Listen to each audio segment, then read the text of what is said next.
Hello, magandang umaga, tanghali, hapon, gabi. Sandali, tina-adjust ko yung aking microphone. Yan ha. Sa mga yan, masyadong basag, okay? Sa mga Cancer sign with the water elements, Lola Baby, nagpapakilala po. Isa lang pong likes, subscribes, and share. Bigyan ko kayo ng reading sa buong buwan ng August. Okay? Today is August 7. General po ito, hindi po ito personal, ha? Okay.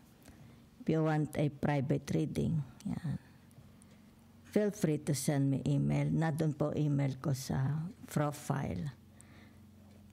Sa description box. So, let's see your energy.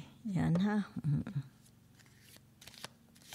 Para sa mga Cancer at mamaya tingnan natin. Okay? What's in your energy? Saang area, circumstances sa buhay ninyo. Dadalhin tayo ng tarot. Okay? Crown, honor and respect will come to you. May pagkakaganda-gandang balita niyan. Di ba ka? Sandali. Anha. Fair woman. Dealings or relationship with a woman with blonde, gray, or white hair. Sino yan? Nanay mo, lola mo, biyanan mo, kapatid mo, mga tiyahin mo. O baka kaibigan, neighbors, pwede rin. Diba? Okay? June. Ano meron nitong nakaraang June? Okay? Baka ito nitong nakaraang June or sa darating na June. Diba? Okay? Baka nung birthday ninyo. Okay? Memorable ba ang birthday mo? Diba mga Cancer? Noong June 21. Okay? Or baka sa susunod na June. Or anong events, okay? Ano okasyon? Nagkaroon nitong nakaraang June. Plenty of material things, bowl. Yan. Baka ito isa sa next year, di ba? Yan. Baka meron kayong matatanggap. Sino man itong fair woman na ito. Feather, okay? Someone you know is undependable and insincere. Yan ha? Yan. So, tingnan natin. Teka't nagtalsikan na. Grapes, time to go out and have fun. Yan ha? Okay? Baka naman nalilimutan na ninyong magsaya. Career, it's about your career, di ba? Okay. What about your career? Good news, baka good news sa career, di ba? Okay, 2, 4, 6, 8, isa na lang. Happiness, yan may nagbabadyang kaligayahan para sa mga Cancer. Okay? Pinanganak ng June 21 to July 22. So, nasa ano na tayo ngayon? Leo season. Okay? Ha! Let's see what's in your energy. What's the message? Ano ang inyong gustong malaman? Ay, teka. 4. Sandali ha. Meron ditong the 5 of cups. Saan ito? Okay? Ibig sabihin, this is you and them. Okay? Yan. Sino itong mga tao sa buhay mo? Yan ha? Okay? Yan. So, narito your first major arcana. Diba? The Hangman and the 2 of ano ito? Wands. Diba? Okay. So, tingnan natin ha. So, ang nakikita ko dito is tinatawag na ano ito about Kasi energy lang ito, ha? Okay? So, sumunod itong tinatawag na the hangman. Okay? May kalungkutan ba? Yan, ha? Meron ba kayong pinoproblema? Yan. Anong pinoproblema ninyo? Yan, ha? Yan. So, ibig sabihin nito, yung tinatawag na you feel alone. Okay? Very, very quiet ang bahay nyo. Okay? Para bagang nag-e-echo. Parang halimbawa, hello, hello, hello, hello. Hi, hi, hi, hi. Diba? So, for some of you, nakikita dito yung tinatawag, most of the time, nasa loob kayo ng bahay. Diba? Baka naglilinis kayo. Baka naman na ibig sabihin nito ang trabaho ninyo is baka may opisina kayo sa loob ng bahay, di ba? Sabihin na natin baka nasa social media, meron kayong online job business, di ba? Yan. So it's about yourself, okay? Nakikita ko dito most of the time you are alone, di ba? Yan. Parang nagmumuni-muni kayo, di ba? Siguro nagadasal kayo, di ba? Yan. Baka self-undoing. Okay? Yan. Baka nagsusulat kayo, nagkasinusulat nyo. Di ba? Maybe you're a vlogger. Di ba? Okay? O baka yung tinatawag, ina-update mo ang iyong social media. Di ba? What you read? Ano na babasa nyo sa social media? Is it very disturbing ba? Okay? Very disturbing ba ito nababasa ninyo? Okay? Nakaka-stress ba? Yan. So, yan lang, ha? Kung kaya dito, you're very, very quiet. Okay? Yan. So, ano ito? It's like there is an activities, a fun, diba? Going out maybe with your family, your spouse, children, okay? A creativity, sports maybe, okay? You're going out para naman maaliw ka. Kasi mukhang malungkot ka. Di ba? Yan. Mukhang malungkot ka. Huwag kang malungkot. Di ba? Okay? So, for some of you naman here, nakikita ko, you are blessed for what you are doing. Maybe sa profession nyo, sa inyong trabaho. Okay? Relationship mo sa mga tao, sa mga halimbawa sabihin na nating sa employer, employee, di ba? Sa mga tao. Nakikita naman dito. Very, very healthy. Yan, ha? So, I think you need to go out. Yan, ha? Baka nakakalimutan ninyong magsaya. Okay? So, tingnan ko lang, ha? What's in your energy? Bakit lumabas ang 5 of Cups?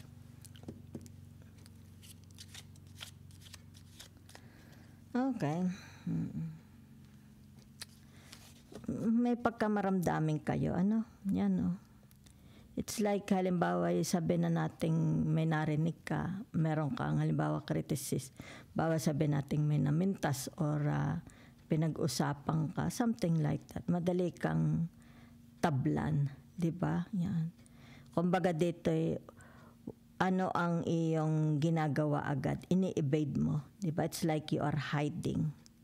Para kang crabs. You are hiding under the rocks. Diba? And you are very, very observant. Pagmasdan mo yung rocks. Pagmasdan mo yung crabs, diba? Kumbaga dito, pagka sila nasa loob ng rocks, diba? Nakatingin sila. Yan. Very defensive. Yan, ha? Okay. So, narito, gamit tayo ng Lenormand, ha? Okay? So, meron ditong, yan. Ano ba gayaan? Hindi ko alam, nalimutan ko na ako anong tawag dyan. Okay? So, nakikita ko for some of you. Okay? Ito yung tinatawag na, okay? Ano ito? Sasaktan ka ba? Nalulungkot ka? Diba? May hinihintay ka ba? Yan. Meron, bakit? Sinong umalis sa buhay mo? Diba? Ano ang nawala sa buhay mo? Hinihintay mo, Yan ha. Okay. May hinihintay ka, di ba? Nawala sa buhay mo. Yan. Kasi naputol ang chain. It's like tinatawag na nagkaroon dito ng break up. Okay? Sino naka-break up mo? Nobyo mo? Asawa mo? Biyanan mo? Di ba? It's like hindi mo na sila makikita. Yan. Hindi mo alam kailan mo sila makikita. Kung umalis sila, hindi mo alam kailan makikita. Di ba? O maaaring masakit ang puso mo dahil nalugi ka.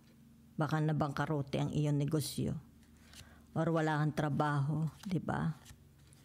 It's like wala nang lifesaver. Yan o, it's a lifesaver. Tinatawag na saan ka kukuha. Di ba? Ng pang-agdong mo sa buhay mo. Di ba? So, tingnan natin ang the three of swords. Okay? Narito ang tinatawag na, ano gayaan? The six, okay? Yan, the six of clubs. Ano, di ba? Okay. So, it's about prayers. Meron kayong kasi kung ito yung titingnan mo doon sa tarot weight, di ba? Puso na may saksak na 3 swords, since this is only an energy. So may kalungkutan. You are praying, okay? You are praying very hard. Yan ha, okay? Tingnan natin itong tinatawag na the hangman, okay? Bakit ka nag-iisa? Okay? Very, kayo, private. It's like when you close the door, nobody see what you're doing inside, okay? So narito, it's like may dragon sa taas, di ba? Merong maitim na usok, may maputing usok, merong unggoy, merong parrot, di ba?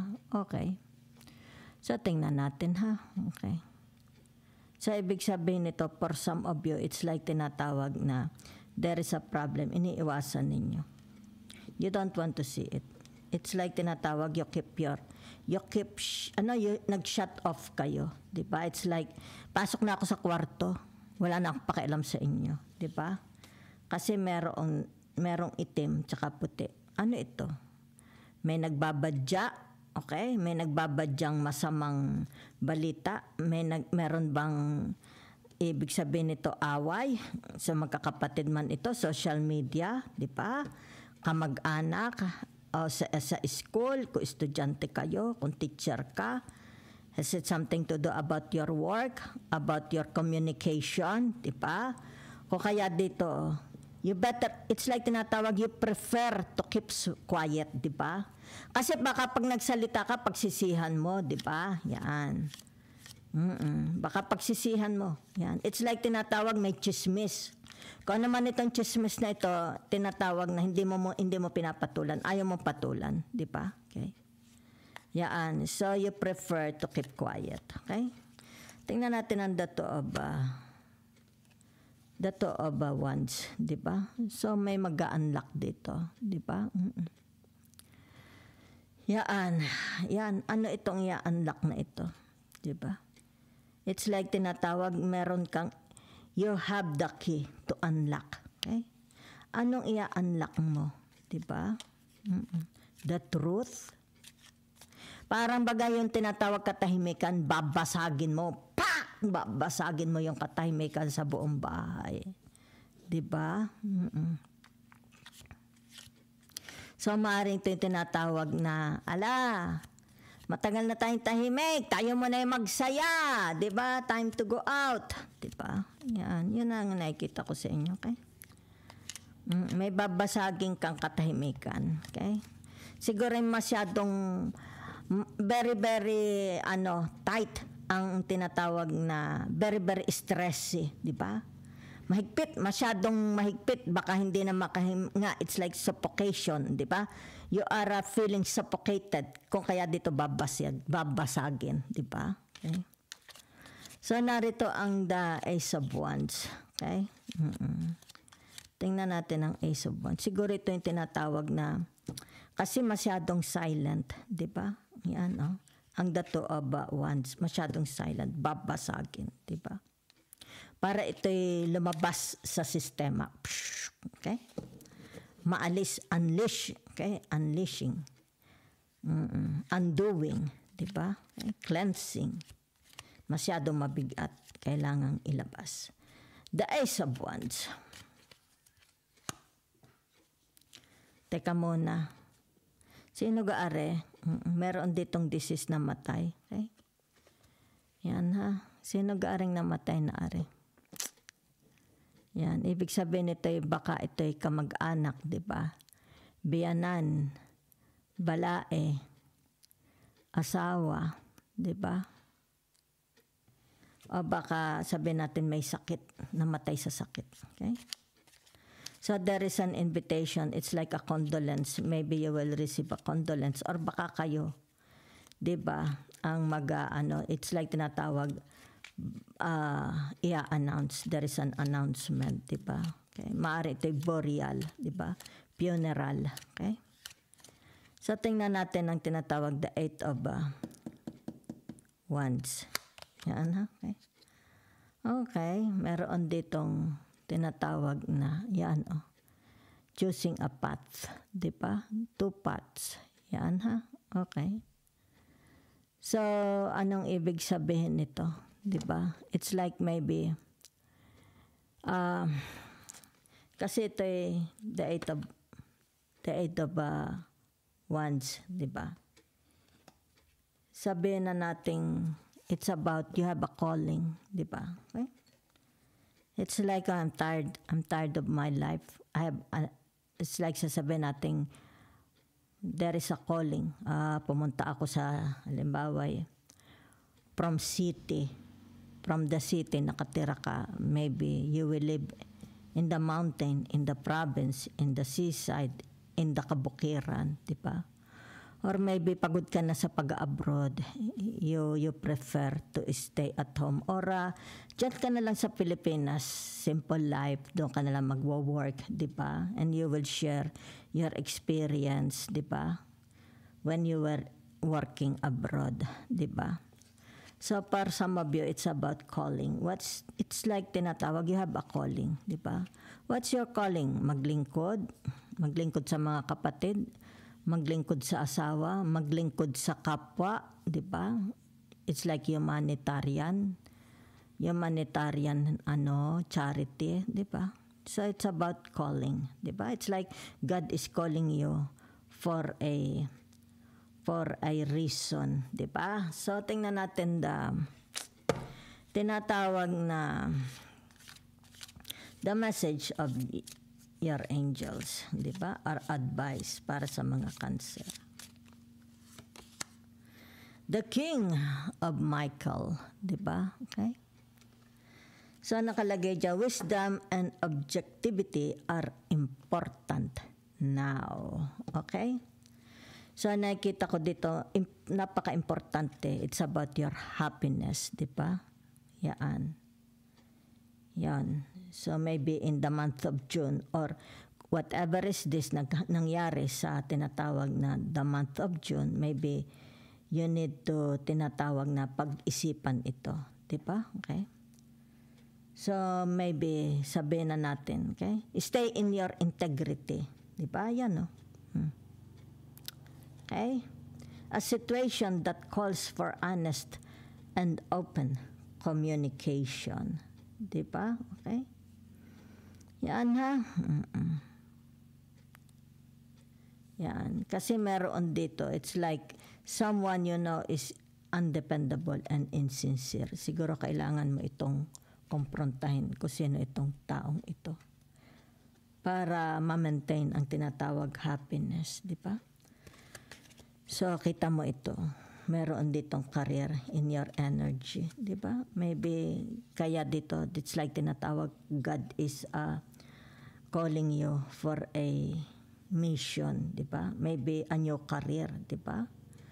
Let's say, sabihin natin, huwag ka na mag-abroad, diyan ka na lang mag-simple life. Maybe, ito ay nanay mo, nagsabi, di ba?